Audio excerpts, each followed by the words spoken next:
At the end of this video, you should be able to explain the gas, liquid, and solid states in terms of particles. Chapter 1, Section 2, Physical Properties and Physical Changes. Melting and boiling point are part of an important class of physical changes called changes of state. As the name suggests, a change of state is a physical change of a substance from one state to another. The three common states of matter are solid, liquid, and gas. Matter in the solid state has definite volume and definite shape. For example, a piece of quartz or coal keeps its size and its shape regardless of the container it is in. Solids have this characteristic because the particles in them are packed together in relatively fixed positions. The particles are held close together by strong attractive forces between them and only vibrate around fixed points. Matter in the liquid state has a definite volume but an indefinite shape. A liquid assumes the shape of its container. For example, a given quantity of liquid water takes up a definite amount of space, but the water takes the shape of its container. Liquids have this characteristic because the particles in them are close together but can move past one another. The particles in a liquid move more rapidly than those in a solid. This causes them to overcome temporarily the attractive forces between them, allowing the liquid to flow. Matter in the gas state has neither definite volume nor definite shape.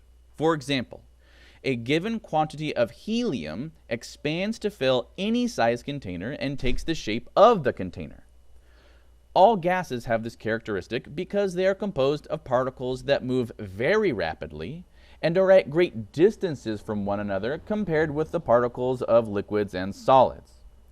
At these great distances, the attractive forces between gas particles are much weaker than those in liquids and solids. An important fourth state of matter is plasma. Plasma is a high-temperature physical state of matter in which atoms lose their electrons, which you may know about from earlier work in a general science class. Plasma is found in a fluorescent bulb on the surface of Earth. Melting, the change from solid to liquid, is an example of a change of state.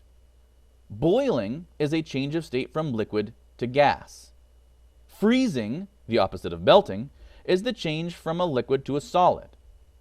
A change in state does not affect the identity of the substance. For example, when ice melts to liquid water, or when liquid water boils to form water vapor, the same substance, water, is still present, as is shown in figure 1-6 or on the screen now. The water has simply changed state, but it has not turned into a different compound. Only the distances and interactions between the particles that make up water have changed. A solid has definite volume and definite shape. The particles of a solid vibrate in fixed positions and are held in place by strong, attractive forces between them. A liquid has a definite volume but not a definite shape. The particles of a liquid have a range of movement that allows them to slide past one another. A gas does not have a definite volume or shape. The particles of a gas move fast enough to overcome nearly all of the attractive forces between them. Gas particles move independently of one another. Energy and changes in matter.